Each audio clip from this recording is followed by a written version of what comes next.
My name is Esther Harper. I'm 30 years old, and up until 3 weeks ago, I genuinely believed my life was settled. Not perfect, just solid. The kind of life you stop questioning because nothing feels urgent anymore. I had a good job in software development, a boyfriend I'd been with for 4 years, and a best friend I trusted without hesitation. His name was Marcus Reed, and he'd been in my life since college. We survived failed exams together, messy breakups, his father's funeral, my mother's cancer scare. He was family. My boyfriend's name was Daniel Brooks. When Marcus started dating Sarah Collins, everything clicked into place even more neatly. Double dates became routine. Group chats never went quiet. Sarah and I grew close in that effortless way that makes you think this is what adulthood is supposed to feel like. We talked about weddings, future kids' vacations we'd take once money wasn't tight anymore. It felt permanent. That illusion cracked on a Tuesday. Daniel came home around 7. I was on the couch, laptop open, debugging a mess of code I'd promised myself I'd fix before dinner. He stood in the doorway longer than usual, not pacing, not angry, just empty. "We need to talk," he said. I closed my laptop immediately. You always know when the tone changes like that. He didn't sit next to me. He sat across from me. That's when my stomach dropped. "I can't do this anymore," he said, voice flat rehearsed. "I'm in love with Sarah." For a second, everything went quiet inside my head. No shock. No rage, just a strange sense of clarity, like all the unanswered questions suddenly lined up. The distance, the excuses, the way he always volunteered to drive when we all went out. The kitchen silences when I walked in unexpectedly. "How long?" I asked. "Does it matter?" "Yes, Daniel, it does." He stared at his hands. 4 months. 4 months. A third of a year. My birthday happened in those 4 months. We toured wedding venues. We slept together. We talked about the future. "Does Marcus know?" I asked. He nodded. They haven't told him yet. That's when it hit me. This wasn't chaos. This was coordinated. "Thanks for being honest," I said. He blinked, clearly thrown by my lack of reaction. That's it. I stood up, grabbed a bag, and started packing. I didn't scream. I didn't cry. I just left and drove to my sister's apartment. The silence in my car, louder than anything either of them had said. Later that night, I remembered something Daniel had forgotten. His laptop. It was still logged into our shared cloud account, and I already knew what I was going to find. I didn't open the cloud folder right away. I sat on my sister's couch for almost an hour, staring at the login screen on my phone like it might disappear if I waited long enough. My sister was asleep in the other room. The apartment was quiet except for the hum of the fridge and the sound of my own breathing, shallow and controlled, like if I breathed too deeply, something inside me would crack. Finally, I logged in. The folder wasn't even subtle. Travel ideas. I almost laughed when I saw it. The audacity of that name. I tapped it open, and there it was, 4 months of proof laid out neatly, like they hadn't even tried to hide what they were doing from the future version of me who would eventually find it. Messages, screenshots, photos. I scrolled slowly, methodically, the way you do when you're bracing for impact but refusing to look away. They joked about me. That was the first thing that really hurt. Daniel complained that I was too focused on work and emotionally checked out, like my long hours were some kind of betrayal. Sarah reassured him. She won't notice she'd written once. She trusts you too much. Another message from Daniel. Marcus is so busy with wedding planning, he doesn't see what's right in front of him. From Sarah, I feel bad when I talk to him about dresses, but I can't help how I feel. They'd slept together more times than I could count. At Marcus's place when he was out of town. At our place when I was on a work trip. In the same bed I'd crawled into afterward, none the wiser. There was no hesitation in their words. No guilt. Just logistics. I took screenshots of everything. Every message, every timestamp. I didn't rush. I didn't shake. I was frighteningly calm.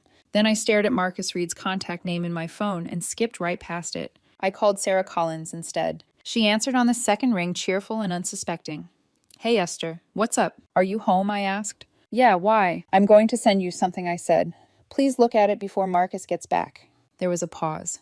"You're scaring me." "Just look." I sent her the entire folder, 23 screenshots. Then I waited. 4 minutes passed. 5. When she called back, she was sobbing so hard I could barely understand her. "Is this real?" she kept asking. "Tell me this isn't real." "I'm so sorry," I said, and I meant it with everything I had left. "Daniel told me tonight." "That coward," she choked out. "He was supposed to come home in an hour. I was making his favorite dinner." That detail broke something in me. The normalcy of it.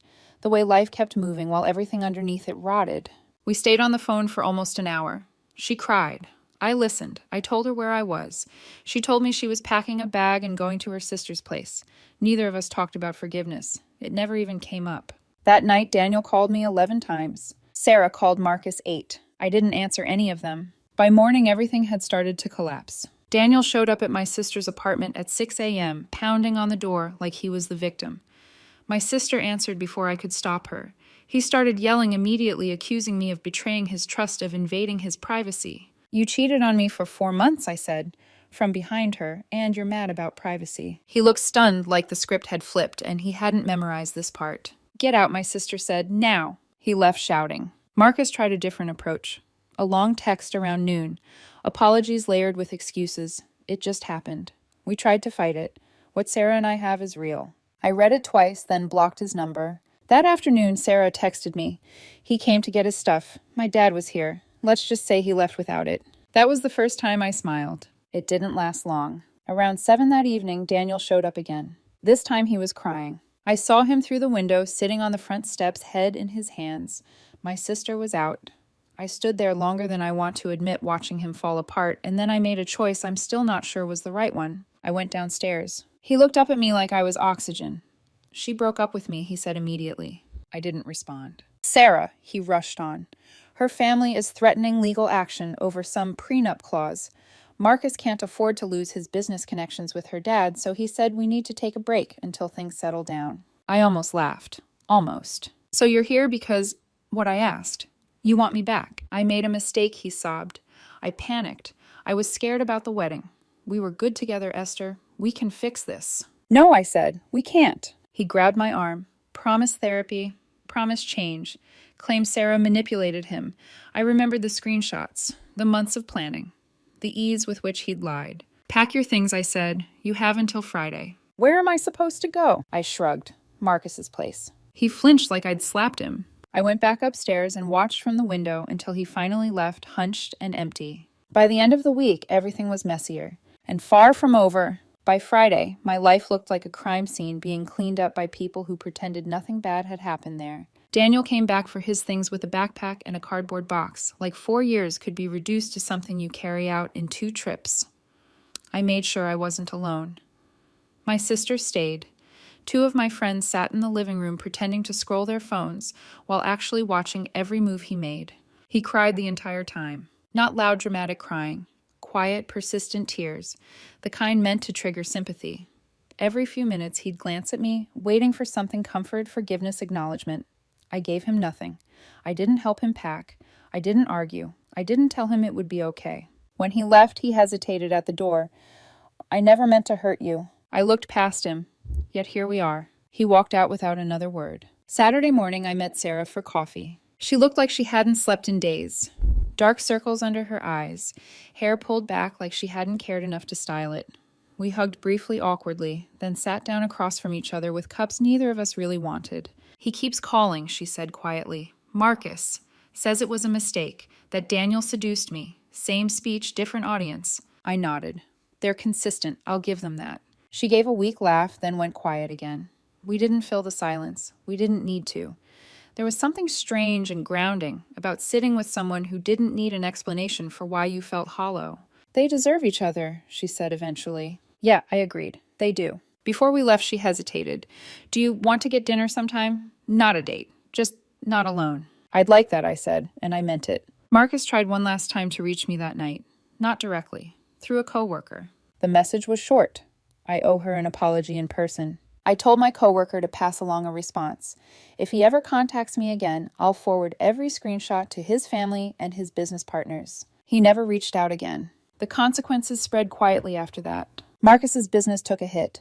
Sarah's father pulled contracts. Word got around, not dramatically, not publicly, but enough that people stopped returning calls. He was also quietly removed from our old friend group. Turns out most people draw a line when betrayal comes with receipts. Daniel moved in with a friend temporarily. I heard through mutuals that he told people I'd been emotionally distant, that I pushed him away. I didn't correct the story. Anyone who mattered already knew the truth. A week later, Sarah texted me. They tried to make it work. I stared at the message, unsurprised. How'd that go, I asked. About as well as you'd expect. Their great love lasted less than a week once it wasn't a secret anymore.